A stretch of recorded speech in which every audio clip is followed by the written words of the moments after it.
Shalom, shalom bien-aimés, shalom. Que notre Dieu vous bénisse abondamment, que notre Dieu soit loué, parce que notre roi est au contrôle. Encore une fois de plus, nous voulons donc nous excuser puisque nous avons tenté les lives, ça n'a pas pu donner, mais vous allez suivre ce programme qui est en différé.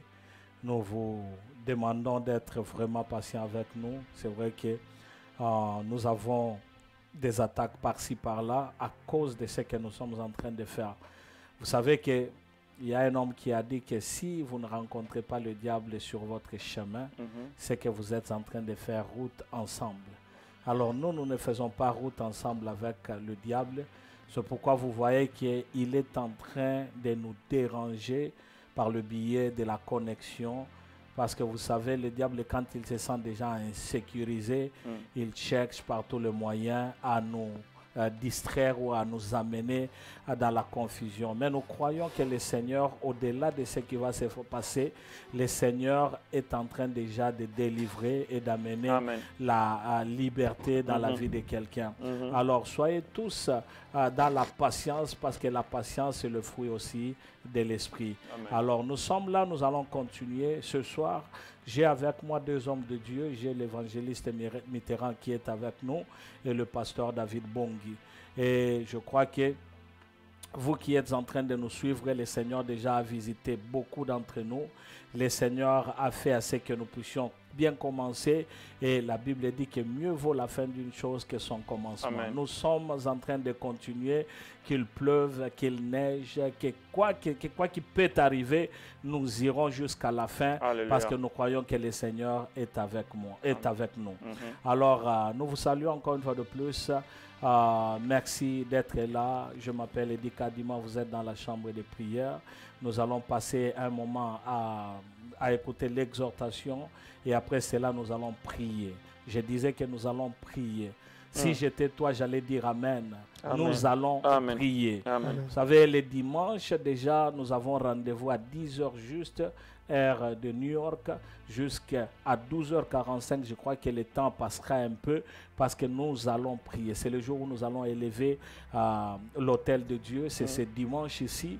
Alors, ne soyez pas dans la distraction, que rien ne puisse vous amener à entrer dans la distraction, puisque nous allons prier pour élever l'autel de Dieu. Je suis déjà préparé. Je sais que mes bien-aimés sont déjà préparés. Et vous, tous qui nous suivez, vous êtes déjà préparés. Que notre Dieu vous bénisse abondamment. Nous demandons donc la prière d'ouverture venant de l'homme de Dieu, l'évangéliste Mitterrand. Père très saint, nous te rendons à nouveau grâce et nous te bénissons au nom de notre Seigneur Jésus. Amen. Papa, toi qui réunis ton peuple, parce que lorsque tu lances un appel, ton appel, Seigneur, atteint les proximités, les étendues de la terre, afin que tout le monde entende ta parole. Amen. Seigneur, cette parole est annoncée pour que le salut vienne, Seigneur, vers plusieurs et que plusieurs soient sauvés. Seigneur, voici cette parole qui nous sera annoncée, qui nous a été annoncée dès le départ de ce service, Seigneur, de destruction des hôtels et élévation de l'autel du Seigneur Jésus-Christ. Seigneur, nous voici, Seigneur, presque au terme de ce service. Le Dieu qui s'est révélé du temps de Shadrach, Meshach et Abednego, au dernier moment où vous étiez dans la fournaise, le même Dieu, nous voulons que tu te manifestes dans ces moments, dans ces services. Laisse que ce qui nous sera partagé en ce mois par les canaux de ton serviteur, Pasteur David, Seigneur, et que la prière que nous allons faire en ces lieux puisse, Seigneur, récolter, remporter la victoire sur toutes choses, sur l'ennemi, sur les autels, sur toutes choses, et que cela nous donne l'avantage sur l'ennemi dans le nom de Jésus-Christ. Je recommande toutes choses entre tes saintes mains. Nous allons neutraliser les forces maléfiques, les forces du diable, tous les plans maléfiques contre ce travail, soient neutralisés, détruits au nom de Jésus-Christ. Je dis merci à toi, notre Père, dans le nom de Jésus-Christ, nous avons ainsi prié. Amen. Que Dieu soit loué. Je sais que nous sommes déjà live. S'il arrivait que vous trouvez que ça s'est coupé, donc n'oubliez pas que demain il y aura la rediffusion. Nous sommes déjà live, vous pouvez partager.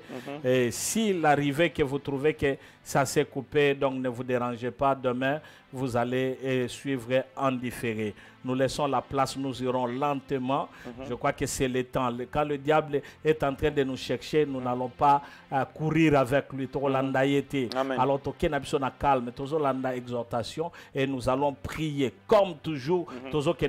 Calme. Je disais que ceux qui Katani, ne vous inquiétez pas, demain revenez à 10h juste heure de New York, vous allez trouver et nous allons prier parce que nous allons jusqu'à la fin. Kino Nasuka.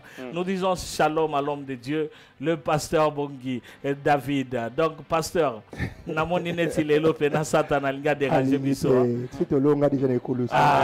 c'est ça. Toti kelibino maloba, pasteur. Vraiment, que le nom de Jésus soit glorifié. Amen. Vraiment, je disais, point Tokotala Lelo, sous-thème Tokotala, donc quelques hôtels qui rompent les enfants de Dieu sans les savoir. Babylone, parce que Ndenge Tokotanga na Deutéronome 12, verset 3, Toyokotala ki basali ya nzambe baleka ki batalisa ki biso makamunye soto. Vraiment, bazala qui trop clair, vraiment. Le pasteur Eddie nous avait très bien expliqué. Papa Junior, Évangile Junior, a talisi biso pendant 2 semaines.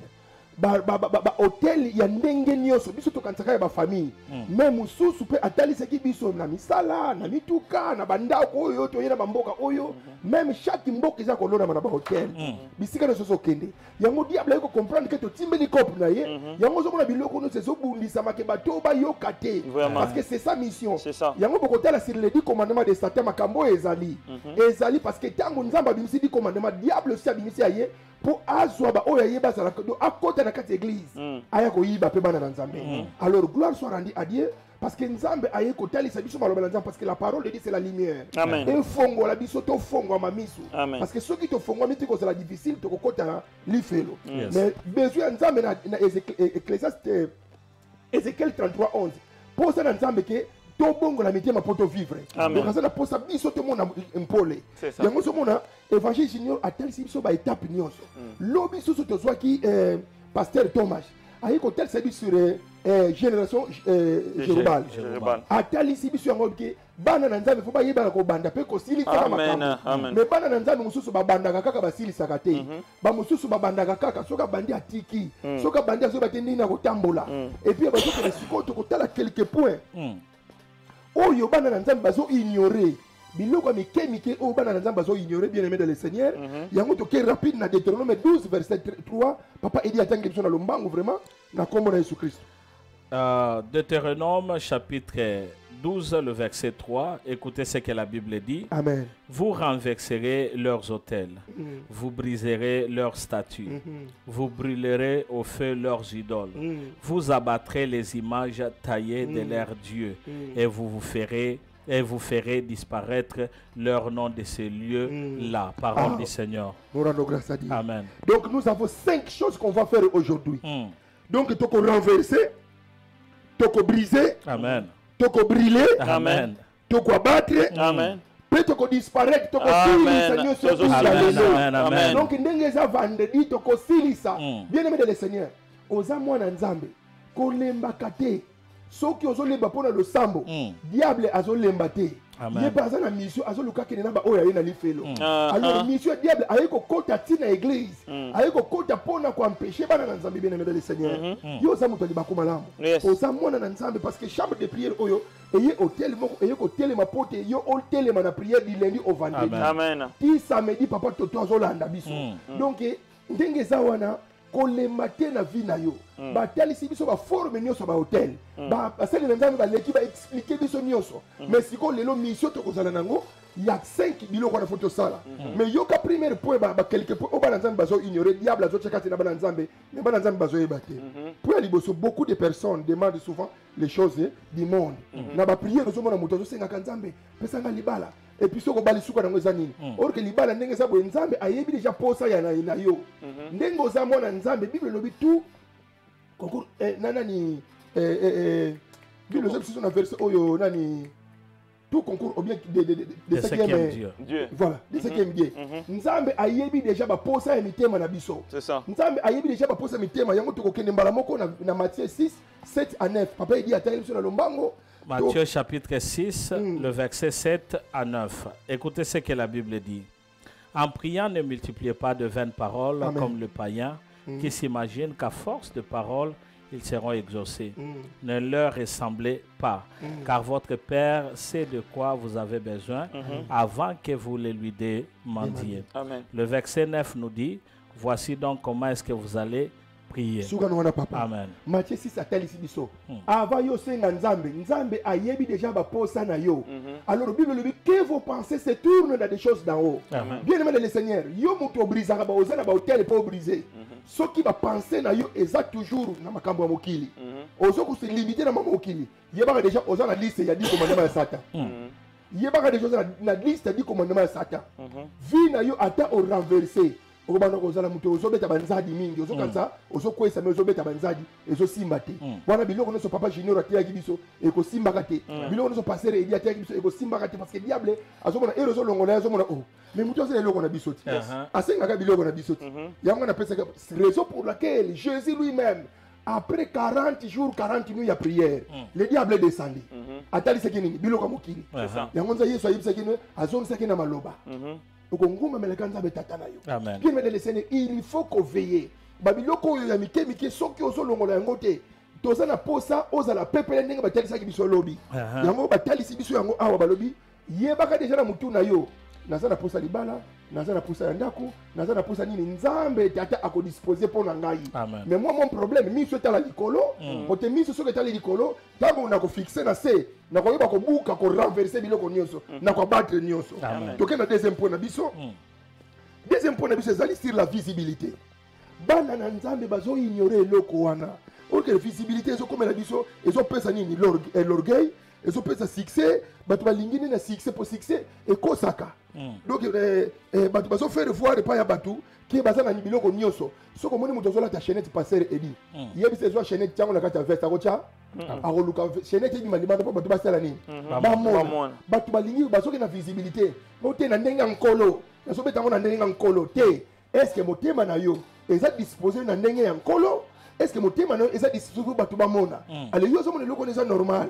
Diable azokanga biso na biloko wana eza sila di commandement ya diable azokanga bana na nzambe bakoma na baposa ya biloko na mingi visibilité ezala tango visibilité ezali tango sikoyo hotel ezo ya liboso ero ko renverser moyen longwa ezata ekolongwa te parce que ozana eloko ya sata na kati na yo bien aimé le Seigneur wana tukembango na 1 Jean 2 verset 16 papa il dit que biso na lomba 1 Jean 2 verset 16 pour bana na nzambe belé bazokanga na biloko wana 1 Jean chapitre 2, verset 16. À partir du verset 16, la Bible dit ceci, car tout ce qui est dans le monde, la convoitise de la chair, la convoitise des yeux et l'orgueil de la vie ne vient point du Père, mais vient du monde.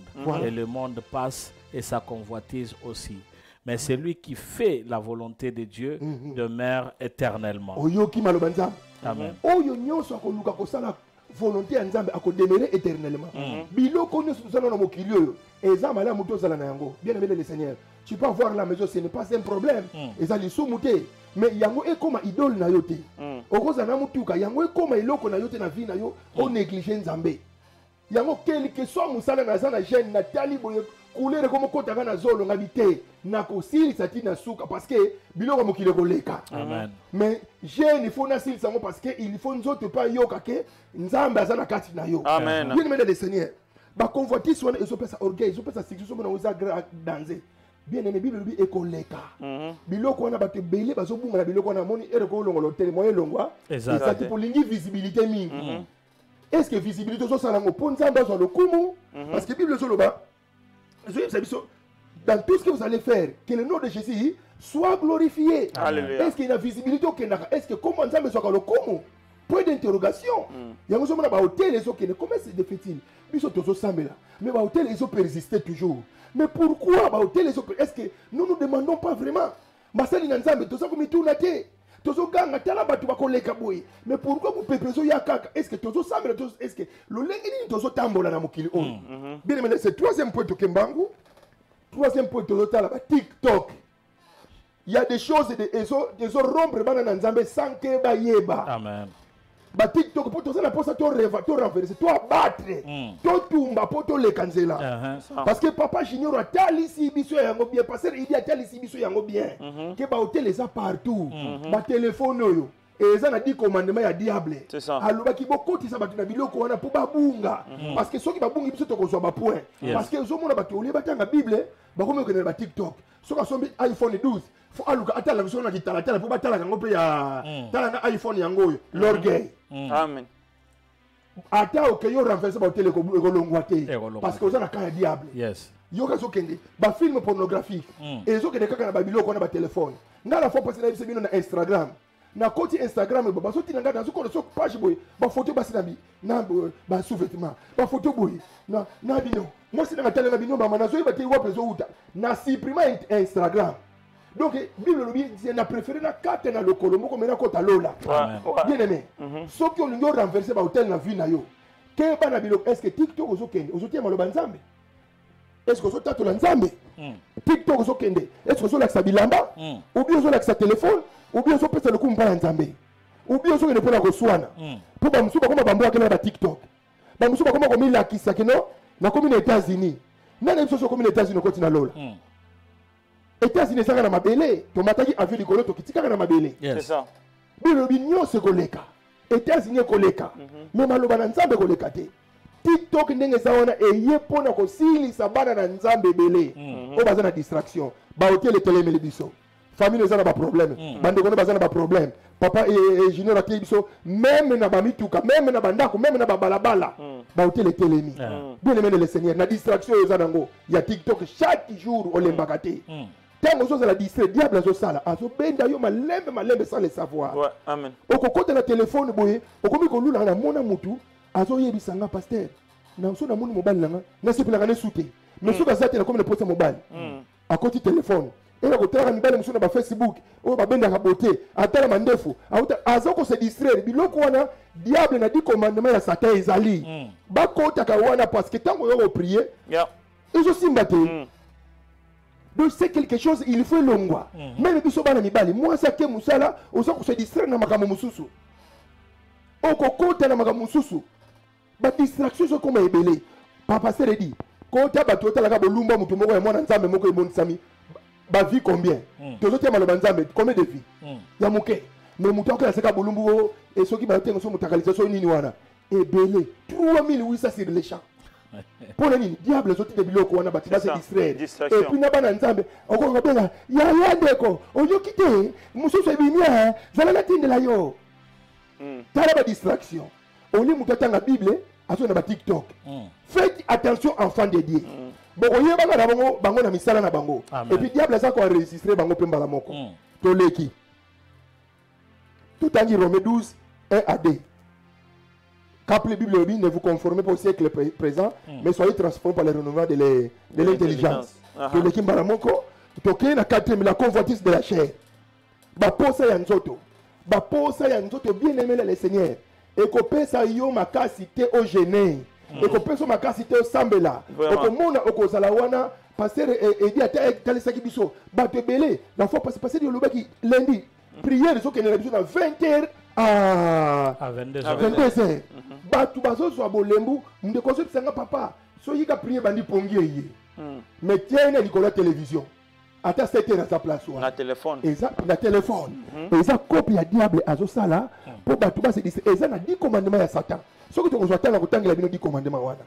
ba vidéo yo pesali na kotina ba vidéo parce que satanique ça mutu moko ya Satana abongola ki motema ayi ko révéler secret wana batina ki bango mission na église basi ba kotsa biloko wana bien aimé le Seigneur convoitise ya nzoto batu baso kota na adultère batu baso kota na ba film baso tala pour basala ka sodomie ko sala ba rapport na sima Romains 1 27 28 etalisi biso yango eza abomination bazuma wona ngo eza normal te biso to sala na biso eza na bilengi c'est bien mais bien aimé le Seigneur baso taliso déjà que nzambe azo pekisa biloko wana nzambe azo pekisa biloko na soki ozo sala yango tout bela pa na nzambe ke nzambe limbisa ngai po ozala pepele ne batay biso lobi soki ozala biloko ya Satan na kati na yo oko renverser te oko abattre te oko déraciner te oko bana ko persister biso lo boso sambela boso zwate parce que boso sambela mabe parce que Babylone ko Satan eza kati na biso na banzoto kati na bandako na biso bien aimé le Seigneur.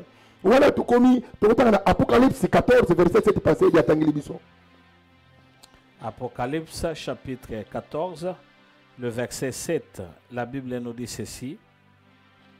Il disait d'une voix forte, craignez Dieu et donnez-lui gloire, car l'heure de son jugement est venue, et adorez celui qui a fait le ciel et la terre, et la mer et les sources d'eau. Amen.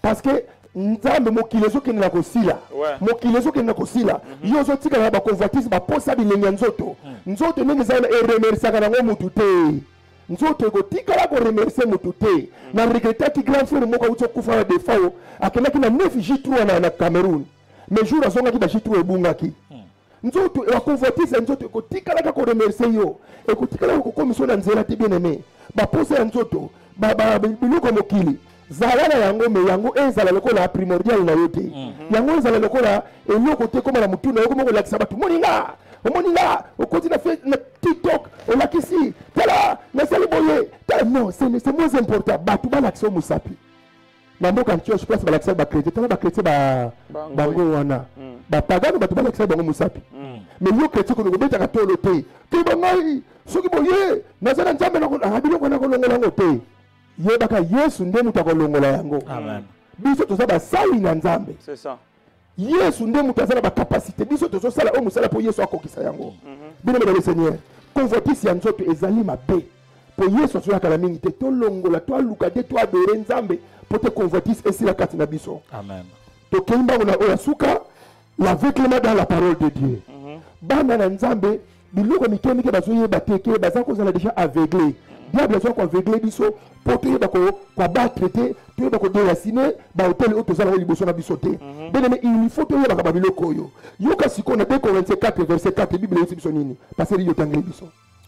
2 Corinthiens chapitre 4 le verset 4.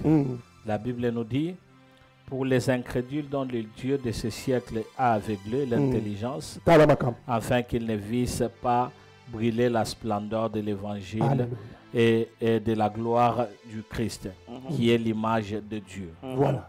Donc, bah aveuglé déjà batou. Parce que ceux qui ont déjà aveuglé na molimo, moi yo fo ngoma misu ezate obana komona ka biloko mokili. Yo komona biloko molili ya molimo te. Or que Bible bi foko bungisa biloko nyonso ya mokili na makanisi na yo, bongo biloko molimo ko bima. Soki hôtel moko yeko tonga ma place moko nzamba zo révéler mbala moko. L'église no loko moko zo marcher nzamba zo révéler mbala moko. Nanda kuno quelque chose qui ne marche pas, Dieu te révèle directement qu'il y a un faux pas qui arrive. Il y a un danger qui arrive. Nzamba zo télé déjà ba hôtel ce que soit na famille na yo. Déjà nzamba zo révéler que ba hôtel zo téléma que liba kumo zo ya. Liwa moko zo ya parce que ba hôtel zo ya pour ko sacrifier. Ba télé ki biso be makabebele. Ba hôtel zo ya pour ko kanga batu ba progresser te siko soko za na misu ya molimo oza aveuglé te na mona nzambe Dieu va commencer à te révéler avant que obandi prière boye mona famille ata baza musika nzambe révéler que maman ne kuna tala problème mo tala boy yo a déjà so prier siko soki oza na biloko nani ya nzoto okoyeba makambo ndenge nini baba ne konya ko bambongo ba passer o baliaka batu bambongo o yaka to ko silisa yango bali bongisa $500 bali mbongo. Mais nous avons déjà priorité parce que dimanche, il faut pas offrande. Et ça n'a pas dit commandement, on a autant de la biso pour te demander prière. Nous avons 5 minutes d'attendre dit commandement. Ce qui dit loko yokuta mina ngo sala karangote. Bien aimé le Seigneur. Yebaka ozana ranger à Satana. Oko ko renverser ba autorité. Oko ko renverser te aussi parce que babiloko no so basala nzambe batay biso. Il faut ko renverser ko silisa yango. Alors ceux qui ont dit commandement au diable a sali parce que biloko nyonso nzambe asali na ba dit commandement parce que nzambe pambola yo après ce qui biso dit commandement ya nzambe bato bamona nzo pamba donc ezalaki tina pourquoi parce que dit atinda ki biso ba dit commandement to tato lango te sika oyo et c'est très important parce que le diable aussi azala biloko na ye ce que nzambe zo révéler biso ba secret satana pour to so mayele ce que yo ka dit commandement ya liboso azo permettre que aux enfants de Dieu ne permet Satan fait ceci, ne permet pas aux chrétiens de prier et de jeûner. Commandement il doit passer par disciples ne pas que nous connaissons. Beaucoup dans l'église, pesa bango ba permettre te ba chrétien ba gêner na ko prier okomona moto aux États-Unis la kutini mama moko sepsa ngai asali abana ko gêner kuna na Congo banda ya awa 10 ans ata 1 heure d'itager dans soko kate donc le diable a soura ko tiaba poids na biloko wana parce que ce qu'on se gêner te on a la vie de priorité on ko renverser au télé baba ko renverser ka yokaka commandement liboso diable asala ki ngwana ya mibale ne permet pas aux chrétiens de lire la Bible, mais de lire que des journaux, de Facebook, de TikTok. Pour ça, on a biloko wana ba kota kana biloko wana. Ba dans la Bible tu peux pas avoir connaissance.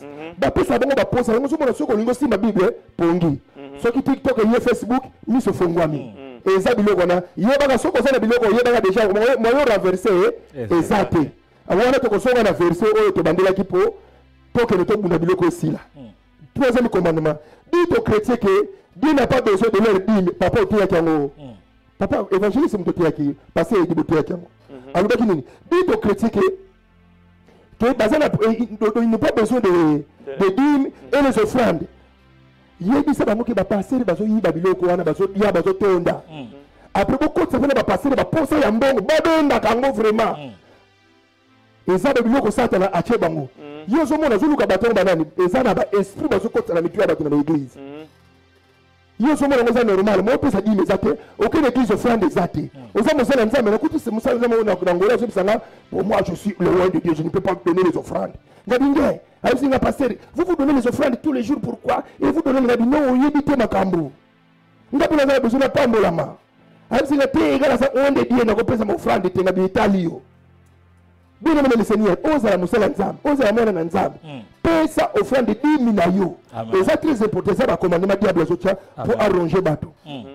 Quatrième, laisser les chrétiens pauvres en les empêchant de donner les 10 000 euros. De pauvreté, quand tu as bango, on que ça se passe à 10 000, ça se passe à offrande. Mais au fond, cinquième commandement, allez propager la haine et la division dans les églises. Quand tu as dans l'église, bazo yinana haine na kati l'église. Bazo kene pour division so kota ba mangomba. Bato bazo sambele sika moko mitema et ça ndenge mon côté. C'est le diable. Yeba ka déjà sous konza na kati l'église. Bazo sala la nzambe, mais mutu na motema na ye. Yeba déjà ozana na semence à diable. Okwa ko renverser te. Sixième commandement, ne permettez pas aux chrétiens d'enseigner la repentance et la gloire de Dieu. Ya bazo na l'église, bazo te amona pasteur akole ka musu na l'église. Abandi ko se justifier, abandi ko tenir verset moko biblique, abandi ko pesa masolo. Amen, amen. Makampe sili. Diable aso kota la biloko na ba peksa batu ba enseigner gloire nzambe kota boye boko ko renverser te. Église de ozala maboko satana. Septième langage dit allez propager la polygamie dans les églises. Ainsi il y aura beaucoup des âmes. Yango somona na bana na nzambe na basala za bakomina ba deuxième femme bakomina ba makango na l'église aux femmes du ministère yemta mela la Bible te ngai na komema Bible na ngamo ndenge nzamba pesi ya maboko na ngai na komema na Bible na ngamoko ba mususu ko pesi ba Bible te ba mela problème ezate na za contre te mais ngai na komema ka Bible ndenge nzamba pesi ya maboko de maboko ma Bible je vais ego sala langa kana maboko je serai avec ma Bible wana ngai so yi mususu alinye no fo famille du ministère azalaka wana etalio ngai nazolinga na ngai te mutala mutala ndenge na yi donc tozotala yango balobi yango au 7e balobi la polygamie parce que makambo bele ezo na polygamie wana oh non tozokota na retraite na kenda ba pesa biso retraite na ndeko moko boye tokota na veuve femme moko boye tosilisi prière 3 jours la jeune tosilisi ndeko tokende otenza matalisi ngai fona sala massage tokosala massage na butu ngana lani ngabite nzamba permettre ngoto na butu na tala na moni makambo na yebisa na papa richard ngai nde na zabe na zu bible na etoko na kimi na kenda 3 mois après asente mama bato bitumba diable muto sala biloko wana polygamie zo kena na ba église. Troisième commandement, soumettez aux chrétiens ba adorer toujours ba image parce que il y a tellement de biloko wana c'est l'idolâtrie. Permettre bango somo na bato baso keleka na biloko wana ko adorer biloko oyo esengeli soko za biloko wana okoka ko renverser autorité to le kimbangu pour tozana tenter 9e langue babi soumettez les chrétiens au culte des ancêtres pour ramener le tribalisme dans l'église. Oyo lobi ke soumettez exactement pour le 9e langue za na anabe alobi batinda bana na nzambe bakota na ba culte ancestral yango somo na okomona et mutumu ko aza mu Congo il travaille avec des Bakongo azabu ezaka boy eza quitte ancestral bazo kotsa la carte église alors koti sa biloko wana banguna bango bakende ngala ko une église moko ndengwana ezo kende me tangu na meko tel sa bango pasteur na biso na kumisa kanzambe apona mutu te pasteur na ngai na ndenge azalaki nazo témoigner ka tangu nyoso asungi mwana nyoso ozala muluba ozala mu Congo ozala munani mu Bandundu ozala mutu kananga ozala suki mutu wapi pasteur azo sangisa biso nyoso lokola bana moko. C'est un pasteur qui ne choisissait pas. Et il regardait toujours la grâce de Dieu. Et il punissait tout le monde. Ozana erreur soit la punition. On a dit il était moko fier le kili bosa tout nous na cher, il était on l'a fier ou ya ni n'était pas ezaka fier. Longo na yango. Na nous soit battu. Donc il n'était pas yango sakana. Donc le diable n'a pas commandé même à son côté tribalisme quand il na bana nzambe. Il y a deux alobi soumettez les chrétiens à contacter la télévision on a tolo bango déjà peu alobi la ngoso awa zongela ki pona so commandé sur lobaki. Ainsi ils ne peuvent pas résister à la tentation. Biloko la télévision biloko no se oko résister à la tentation. Et ça c'est que dans deuxième alobi il y a ça les chrétiens de ne pas prononcer le nom soi-disant le Dieu créateur et le Fils unique Jésus-Christ. Bon il y a ça bango babini ça ba kombo wana te. Donc so mona bana na nzambe azo tenga alinga benga na milimo. Je te chasse. Va-t'en. Je te chasse, va-t'en. Mais non, tu dois terminer au nom de Jésus-Christ. Parce que milimo ko bema na kombo na Yesu Kristo. Yango so mona ba musuba kombo bi sada o ba bilo musuba to le bate. Azo bi na soro yeme te. Tu dis to ko benga au nom de Jésus-Christ. Yango diable so kote sa ba bilo ko mususu sans koyeba et ça dit commandement diable ça là qui bien aimé le Seigneur. Na bi to la live so kataki, tu veux continuer. Donc le diable a so kote na bilo ko na ba dit commandement pour asili sabato. Ce que bien aimé le Seigneur ozo bonga masiko tozo sambela. Tozo bonde la sikoyo, to bonde la nzambe. Tozo que ce qu'on a versé na biso ya totangaki na Deutéronome 12 verset 3. Bible zo la nini? Vous renverserez leurs hôtels. Ndenge toza boye to buka ki déjà ba hôtel to renverser ki déjà yango. Siko okoya sikoyo ko renverser ba hôtel ya sikoyo. Okoya ko renverser. Mais bien aimé le Seigneur. Nzamba zo souffler le ko moko boye.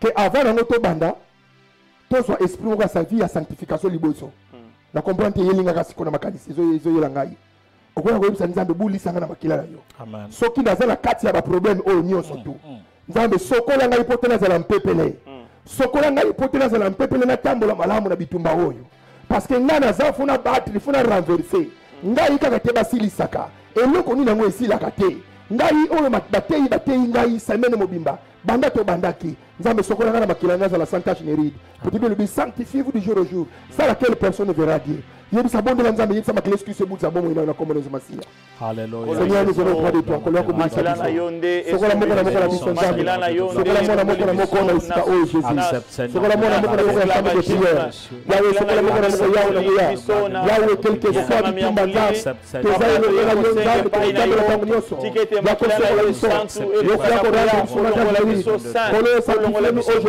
buri sa biso na makila na yo buri sa biso na la sainte biso na yo yawe sokola kati na biso yawe sokola ko na biso na Seigneur, la puissance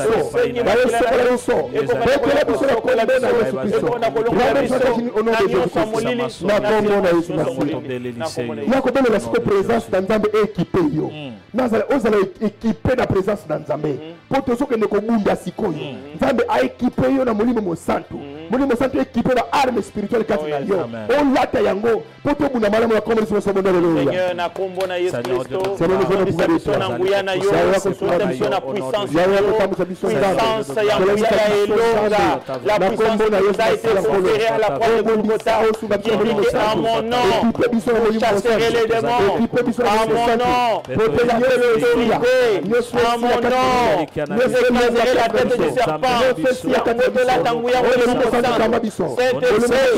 amène ton feu au nom de Jésus. Pour la libération yango banda ko renverser biloko nyonso oyo ba expliquer ki biso na musala ba hotel ezali na bandako oto zokota toyebi te bato babanda yango ba hotel ezali ya kokota na babalabala meme na bamituka oyo toyebi te banda na liboso bamata yango toyebi te banda korenverse nyonso ozomona bato bazokende banda kozokola libala eza te nzoka nde bato moko basala makambo papa jini ateyi biso bamosusu bateka bato deja bana kala bamosusu bateka bato kala soki oyebiki na famille no problème nga mpe naza na oyo yanga makambo yo mpo oza na makambo na yo ozotalaki bandeko na ngai likambo oyo ekomelaka bongo ekomaka ndenge nini ekontinuaka soki oyaka sikoyo korenverse mpo ya liboso yango wana renverse sikoyo na kombo Seigneur korenverse oyo nyonso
siko deuxième point okoya ko briser sikoyo oko briser ba hotel nyonso oyo ezotelemela vie na yo ozotelemela bana na yo famille na yo biloko mosusu bazotia yango okoyeba te mono ekoya après une année 2 ans bamisali nango déjà bato nyonso te ozomona babanda okufa awa banda okufa awa moto akufi ya kofanda babanda deja koboma ye na butu obe abomi déjà 2 jours avant mona batiki ye biloko ezoleka impossible na monde yo siko okende koprécéder banda siko koprécéder briser siko balie nyonso ya diable briser siko babiloko nyonso diable azokende kosala po te aluka yo osila obe libota na yo obe famille na yo briser yango na komerisi moto Zambe na kombo na Yesu Kristo oyo nyonso eza mabe ya mabe wana pina ngama ozala limitation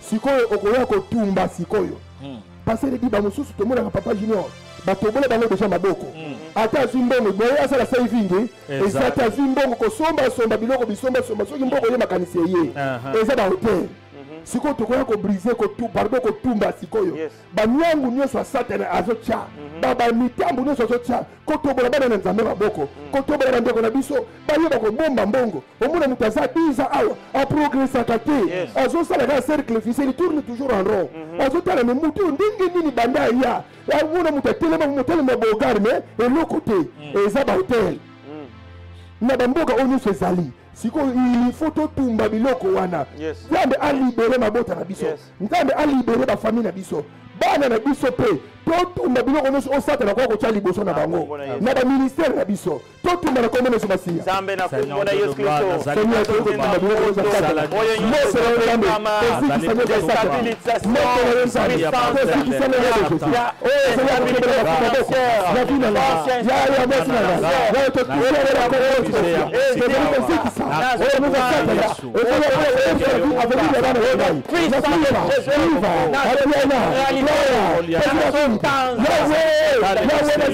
parce que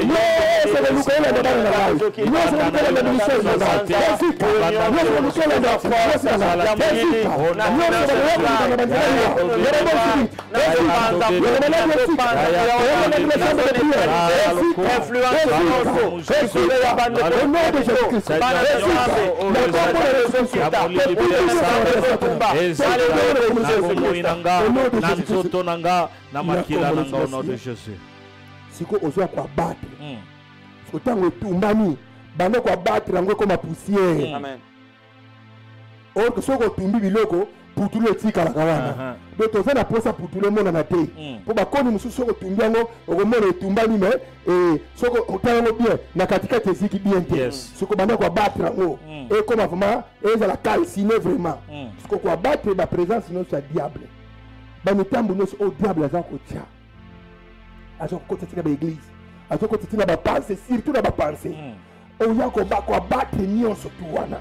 Ndenge tumbani za abati vraiment nyonso za la se. Eloko moko te monana. Tout le monde a putulu, faut que simple moni putulu. Ce qu'on a battre nion sur la combo de ce matin tout bon. Seigneur, na combo na yo Jésus. Là il a pas battre putulu ça ça. Les hôtels sacrés, na battre ba hôtel nion.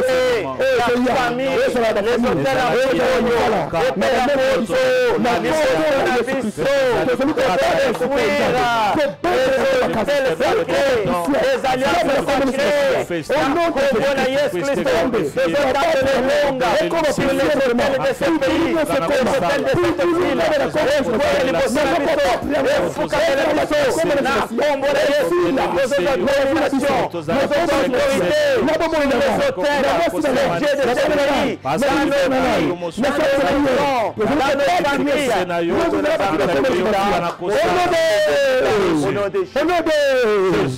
gloire soit rendue à Dieu. Amen. Si on veut te battre, si on te bâti, te bêti, banzeteneso, te moni pour tout le comme place. Si on pour tout le comme la souka, tu vas faire disparaître yango. Amen. Elongwa. Amen. Etika la susute. Elongwa. Ndenge to moni ba konya ngoto zikisi yango. Tu abattre yango to moni ke putulu. Mais to zana posa putulu etika la te pour to mona kangona na nzela na biso. Amen. Si ko tu faire disparaître ni pepe nyonso a Satana. Faire disparaître biloko nyonso to Satana zo lukatia na vina yo. To ko lona su mitambo liboso. Ndenge zo abattre yango, ndenge ba putulu comme ebunda. Yebisa nzambe fula mu pepe ya nzambe fula. Elongolo faire disparaître biloko nyonso. Na ndako na yo, na ministère na yo, na libala na yo, na via bana na yo, na mombongo na yo, na mosala na yo, na nyonso ya yo. Et disparaître ezila. Toboni na komela sumasiyo kombola. Na kombola na kombola.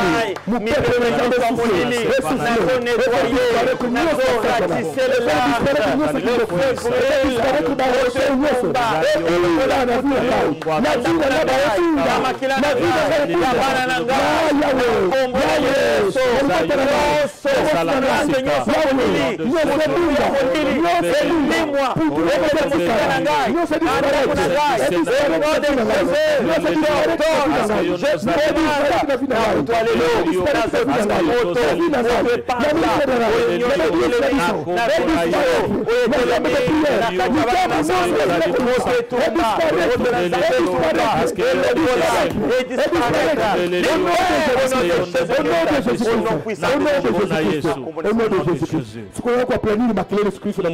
na vie na yo na ndako na yo na ministère na yo na libala na yo na musala na yo na mutuka na yo na bilamba na yo na biloko nyonso yo siko kitisa makele Yesu Kristo ejinga yango pote Satana tango koya abunga yo pote soko zibone na Yesu Kristo Satana komona yo siko premier makele Yesu Kristo na santé na yo au nom de Jésus tobondeli au nom de Jésus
Papa, na bakamune soto kokota na ngo le kumeso ngobele pana nzamba yiri pourquoi bakambi tumbeso ya nzamba za contrôle na contrôle nzamba so baba nani baso bundisa biso azala biso to kolemba to continuer poto tinda makito sala musala donc nzamba merci na quelque soit na babitumba bakamune soto to kutane nango mais nzamba to so pambo la kombo na yo oza le kumo poto satana na ba commandement na ye aboyi biso to kumisa nzambe aboyi biso to glorifier nzambe poto ya za na posa to kota panene asu to kokota te nono to timbeli kopi na ye biso to ngumba mela kaka nzambe sikola kwa bere nzambe na bela mwasali kati na tozali kokota nzambe na nguya nani alekio na nguya nzambe kodoko nyonso tina maboko na yo na maloba na yo bele nyonso na yango toke kokola yo toke kokola yo toke kokola na yo likolo ya nyonso asanjoli esongela yo Seigneur à toi la gloire à toi la puissance à toi la louange et l'adoration la majesté à toi seul toke yo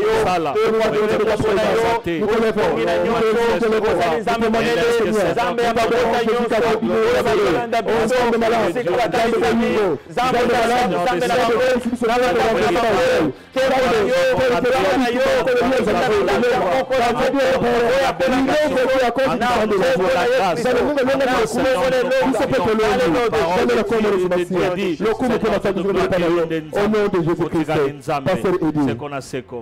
Nous laissons la place à l'homme de Dieu, l'évangéliste Junior. Amen. Mabiso juste dans 10 minutes à prière. Amen. Et après nous allons clôturer. Amen. Bien-aimé, Nzamba za lokumu. Lelo est un jour spécial. Oyo, il faut aussi les sambala moko makambo. Parce que la Bible lobby, vous irez de gloire en gloire et de victoire en victoire. Nzamba za lokumu parce que nalingi sikoyo. Ozo conscience, Yesu azoloba, c'est lui qui veut me suivre, qu'il renonce sur soi-même et qu'il porte sa croix. Croix na biso, eza ya kolanda musala Yesu asalaki. Yesu akoyisa ki nyonso ne kulusu, akoyisa ki alliance akala.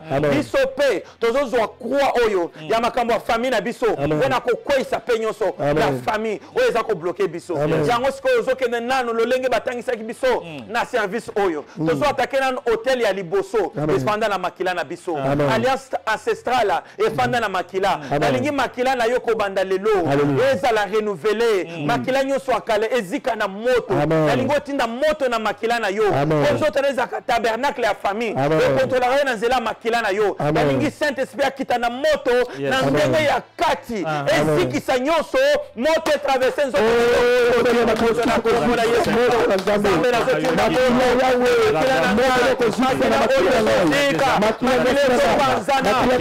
la famille,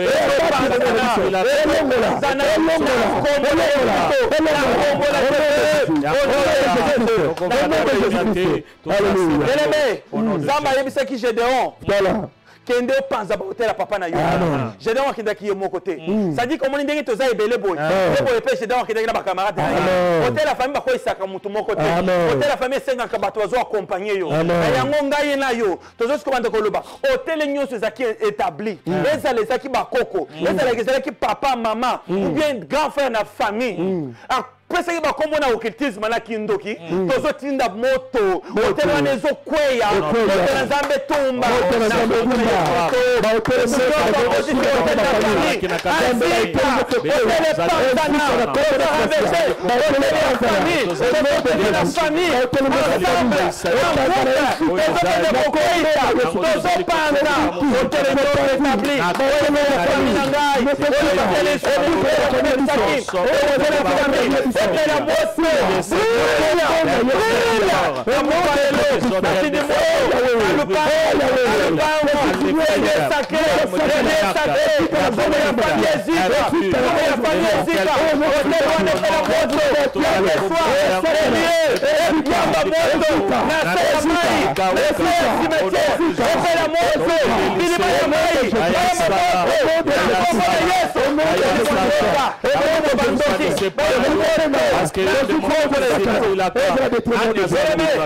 Toujours attaqué hôtel à Mibale, hôtel à religion. Basokola yo na mayankamba, bapakola yo putulu ya catholique, ba noircir étoile na yo. Na ko pakola putulu, eza signe pe ya ko noircir, ko yindisa étoile na yo pour briller te. Biyo ko les arabes signe basala ka pona ko tufe ya ba. Toujours na hôtel à religion. Soki ko za pasteur moko, soki ko za mosai na nzambe moko, na nzela ya baptême na bango ya lukuta, basi ba etufe vi na yo. Ozo tinda moto alliance hôtel na bango kweya. Église wana ya moto, l'église wana, ayakamba, putulu ya katolika, epele moto, na bobo Yesu,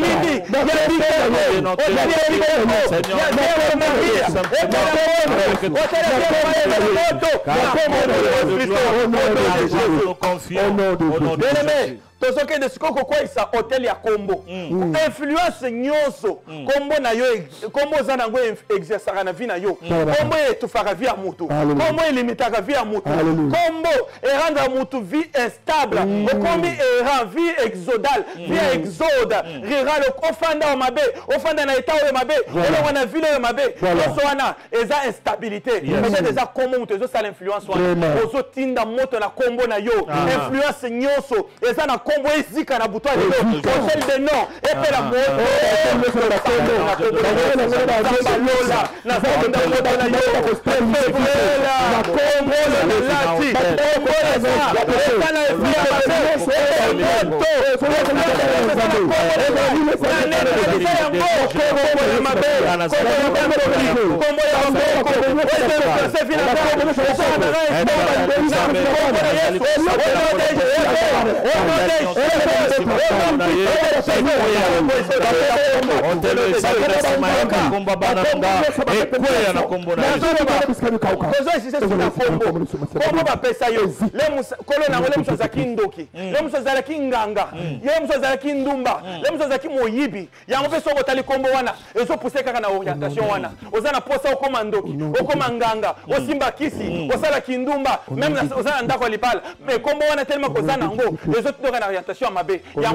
détruire influence nyonso kombo na yo ezana ozolo bakobanda lelo ezala ngai ezala bana na ngai ezala mobali nango mwasi na ngai onyoso alati kombo ya mabe tozo détruire influence nango na onyoso alati kombo ya mabe tinda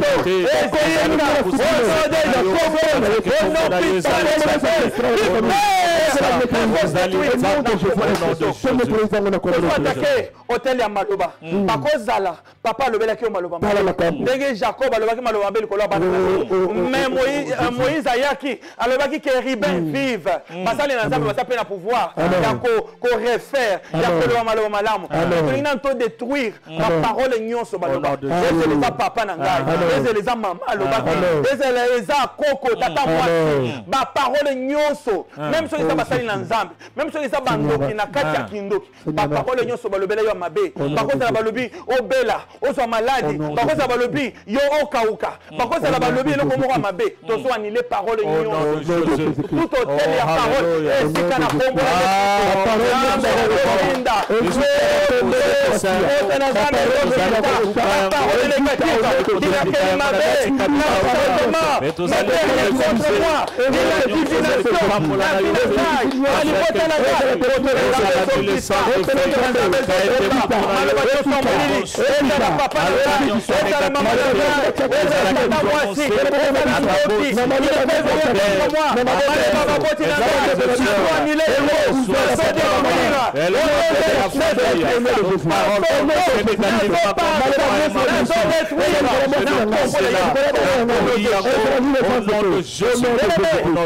Hôtel et sacrifice. Bien aimé dans Matthieu chapitre 26, malgré Jida zotuna Yesu que c'est moi qui va te vendre mais veille nango Jida ke dako zo mbongo Jida zumbongo pour nakoteka Yesu azotuna bayuda bokopesa nga combien pour nateka la bino Jésus. Imagine toi cela veut dire que ndoki na kati ya kindoki akendaka koteka bato akenda ko senga mbongo asengi sacrifice pour na vie na yo na lingi pe na poko lelo okende ko détruire nyonso ezaki décision prise na monde molili soki bateka kio ozo présenter makila na Yesu ozo j'annule transaction nyonso oyo basala ki na kindoki ona ko marchander vie na ngai comment marchander tol na ngai comment marchander âge na ngai bachenga limite na âge ngai na kufa na âge moko sokolo nazo annuler nyonso wana na kombo la Yesu Kristo nazo annuler transaction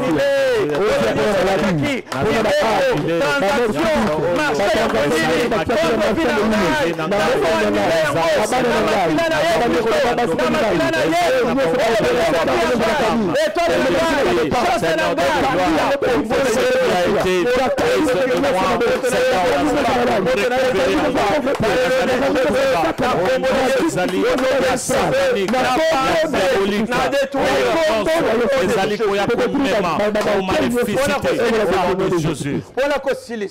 tozo attaquer hôtel territorial. Alléluia. Hôtel oyo et tu faka vie na biso na ba milieu tozo fan et bloquer bénédiction na biso pour atteindre biso ou bien ba prière na biso e mata. Faut jouir na bénédiction, il faut tout annuler, tout détruire, tout abattre ba hôtel nyonso élevé.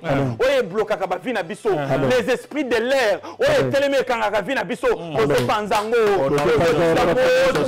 les esprits de l'air, les hôtels élevés, les dieux étrangers, na ville de la famille, na États-Unis, na Lewiston, isika nyonso, na Bella, na Tennessee, na Tinaondo, les hôtels élevés, les hôtels élevés, la vie de la famille, au nom de Jésus, nous abattre yango, nous abattre yango,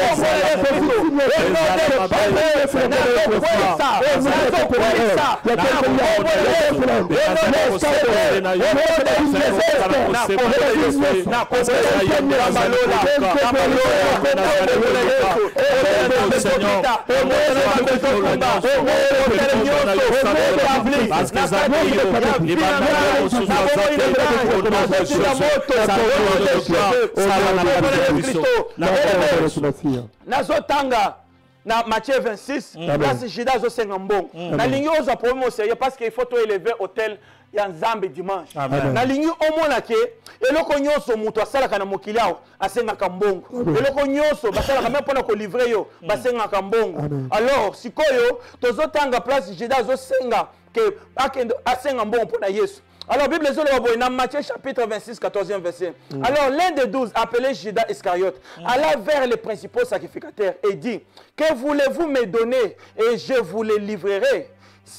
Et ils lui payèrent 30 pièces d'argent. Depuis ce moment, il cherchait une occasion favorable pour livrer Jésus. Bien-aimé Ndoki, tant akendaka pona ko livrer étoile na biso chance na biso apesa kambongo ou bien senga kambongo na yebité pona hôtel au kolingo o élevé yo ko pesa combien parce que toutes les choses il faut un sacrifice na lingi déjà na butu awo na lingi na tango o déjà o banda ko préparer offrande na yo ya munene parce que vie na yo pe il faut ça na valeur offrande ko pesa eza équivalence ya vie na yo ya famille na yo ya nyonso ya yo parce que tu ne peux pas livrer quelqu'un on ne peut pas te vendre comme ça na pamba il y a quelque chose qu'on met. Il y a un lingo yebisa nzambe. Nazo disposer moyen oyo, disposer mbongo oyo pour être na élevé hôtel. Na lingi dimanche tango bakasali na nzambe bakosala musala. Moto ekita likolo offrande na ngai. Po oya nola. Parce que tango moto ekita likolo offrande, ça veut que Dieu a agréé ton offrande. Il y a un lingi que offrande ko préparer dimanche.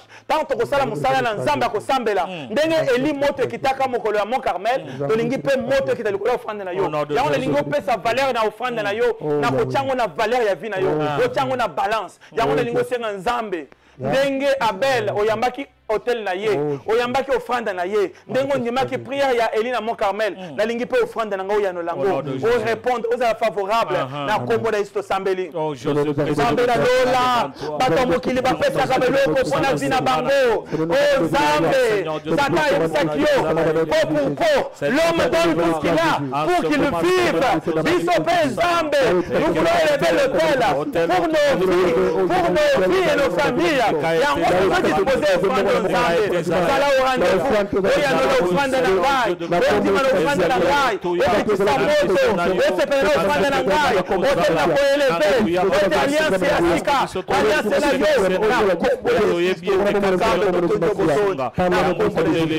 na kombo na Yesu. Nazo sambela. Nkolo Yesu nzamba lola. Yo muto bengi basali na yo na musala oyo. Tala basali na yo basali musala oyo sengaki bango. Ko banda na pasteur Esaïe, pasteur Edi, pasteur David, évangile Senghor papa. Ko bengi ngai pe ko tsinga nzambe na musala oyo papa. To sali par na biso. To sali mission oyo tindaki biso. Zambe tozo pesa sko rapport. Ete Zambe dimanche bana na yo bako sangana. Bana na yo bako senga ete oya no la bango bakolinga ba élever hôtel parce que ceux qui to sali angote o ko taxer biso ba complice biso to lobi que il faut to sala na yo to ko travailler na yo ceux qui ba koko na biso ba sala de sala biso to ko travailler na Yesu nzamba bomo na biso to lingi Zambe musala to ko misango na suka Zambo ya bimaki na moto ya Shadrach Meshach na Abednego Zambe pezala au rendez-vous Zambo ya na moto ya na moto na offrande ya moko na moko na hôtel ya moko na moko pona famille na ye pona bandeko na ye pona batu nyonso Zambe opesa biyano papa tu n'étais jamais contredit soko opesi mission Zambe koma katina suka na ya toko koma na musalo tina suka tina ete yo ya nola yango na pesio merci nkolo parce que mission est accomplie la mission est accomplie au nom de Jésus yango totondi obotondi totiki Zambe suite à makambo nyonso na maboko na yo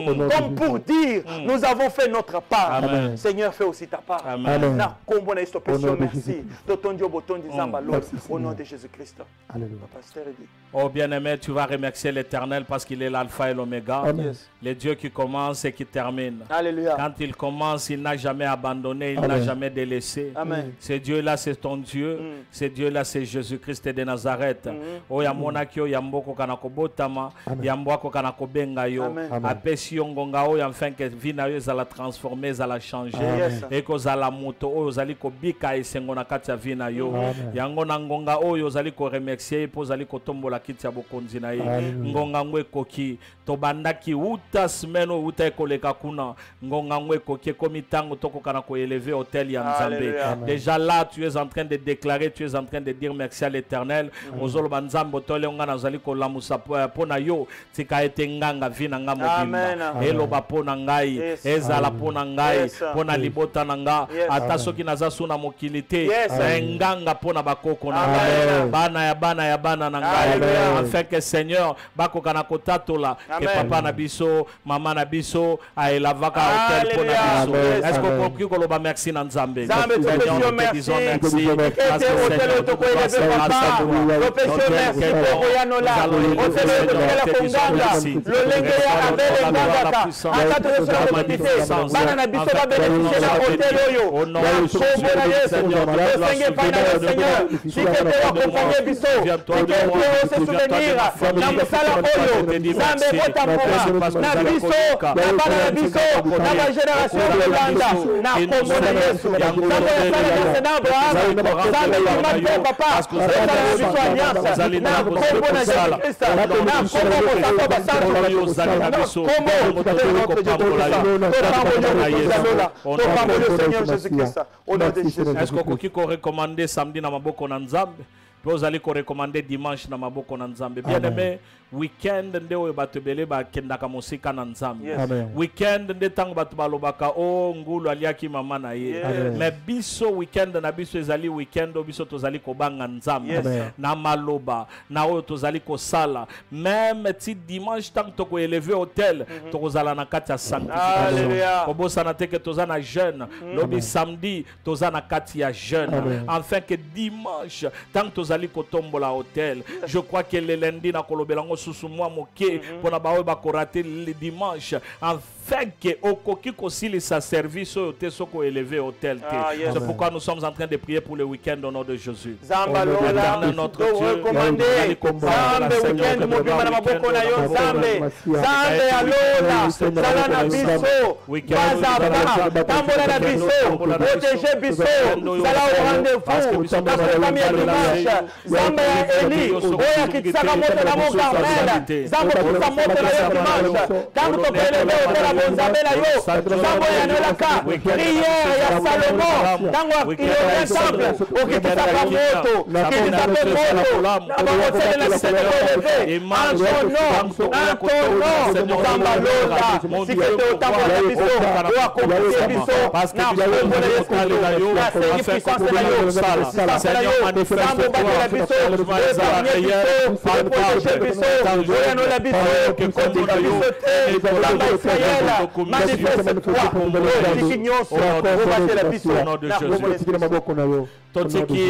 butu na biso na maboko na Nzambe pona ba babandi journée na maboko na Nzambe ke Nzambe moko atambola na biso Nzambe azala kati na biso Nzambe la qui sa différence selon que la parole dit qu'il établira une différence entre ceux qui le servent et ceux qui ne le servent pas. En fait que même tant tozolo baté to vande kimia batbala bango wana bazaya Nzambe. Est-ce que nous pouvons prier au nom de Jésus? Oh Dieu, notre Dieu, nos Nzambe nos na maboko na yo famille na biso na maboko na yo bana na biso mama na biso papa na biso kuni malamu kuni malamu sansa zala mziki na biso so bisa biso kala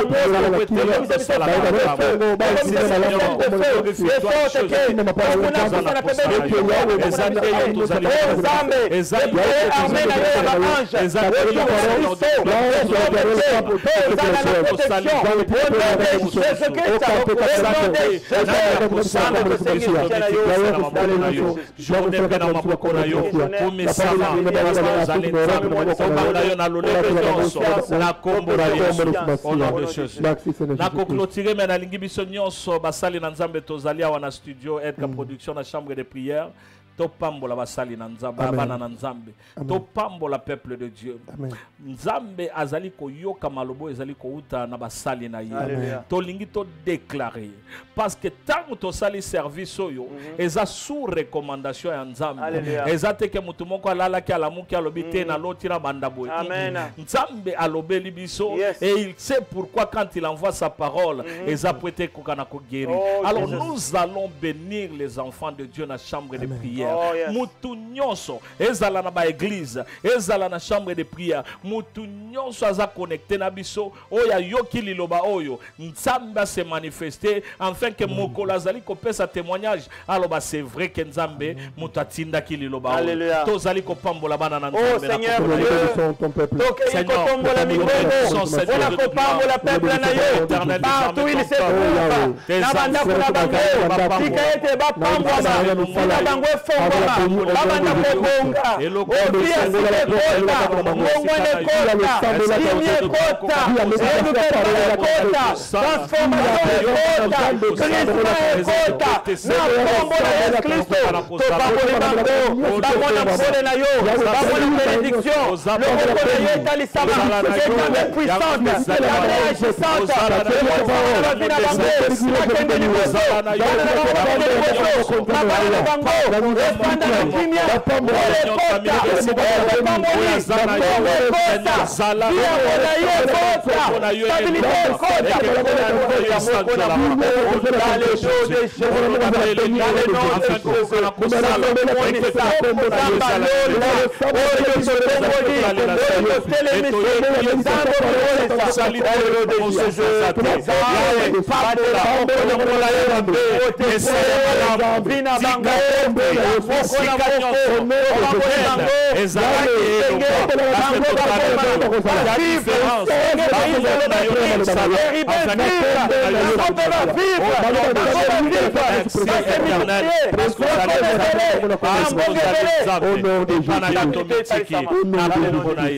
Au nom de Jésus.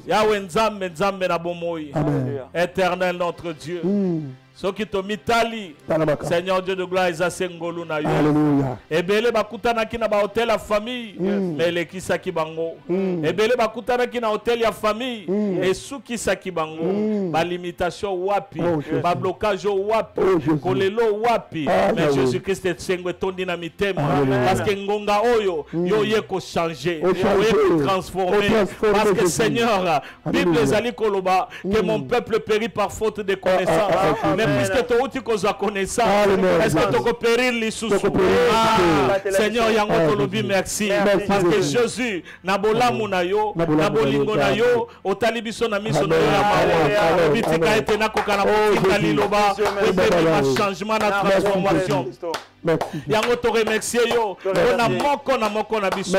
Yahweh, moto nyonso ataki litoi, alekisa ki litoi na liloba oyo, kolo landela yango. Parce que ceux qui ont l'andélité, Seigneur Dieu de gloire, biso tokosuka senanza. La Bible soloba, yo tinda kezalaki na motomo kame makinkonda, mosusu akwe isango na kata ba epine yango. Mosusu atango likolo na moye kauki. Kasi nkolo biso to sengi, oyo nyonso tolobi. Basali na oba lekaki esika oyo. Ekota Seigneur na mabele ya mpete. Oyo Seigneur Dieu de gloire, yo moko ko arrosé afin que botambuma.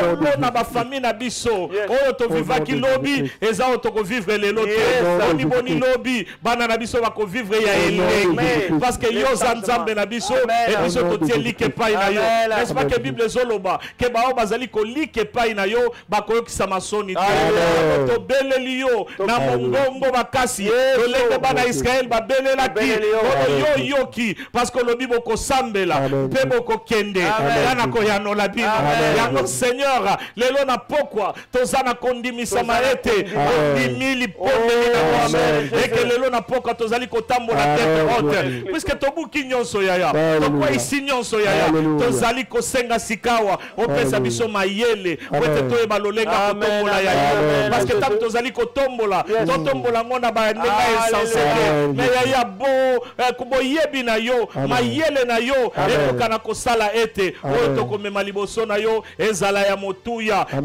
ko permettre ete ekokana ko garantir ba génération ezali koya afin que mon Dieu mon roi lo lenge ba sakadela ki ba génération le kaki biso peto kokana ko sepela na ba génération est-ce pas que yozo konza sikawa yango nkolo pesa biso mayele tango toko sala yango dimanche tango toko sala yango pe lundi kolo oyo tozali ko senga ezali o agréé te ceux qui ont agréé yango te eza mosala punda kasi nkolo toyebi nzambe moko oyo alobi boye pananga ngane na yanolaka c'est kolobi tomema mikumba nyonso yawe nzambe tomemi nyonso sans exception parce que oyondo lobaki yango kolo oyo biso toko élever hôtel nango kolo yamba yango kolo ndima yango kolo accepter yango afin que Seigneur adapté à jour tozali ko élever kombo na yo ekumama ganga na kata vila biso afin que nyonso molili kende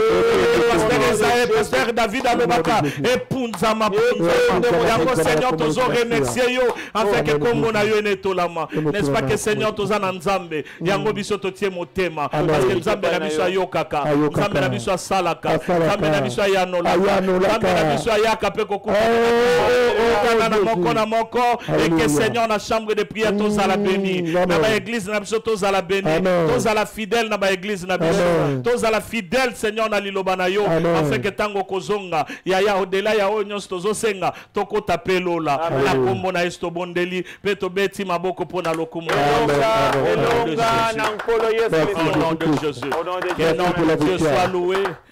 Tika nzambe apambola to repexi basali na nzambe pona mosala oyo et to yebiete nzamba sali. Quel que soit oyo diable kanisa qui a kosala mais asuki parce que nzamba sali. Que notre Dieu soit béni. Soyez tous bénis. Tozali kokutana dimanche à 10h juste et 12h45 tozali ko élever ba hôtel. Le lundi nous sommes en 2 heures du temps de prière. J'aurai juste quelques minutes pour nous conscientiser peut-être ça n'a bien le dimanche afin que mon union soit élevé et nous serons en prière. Nous serons en prière. Au sambele lengyo wapi. Nzamba pambola moko na kombo na Yesu. Amen. Amen et amen. Amen.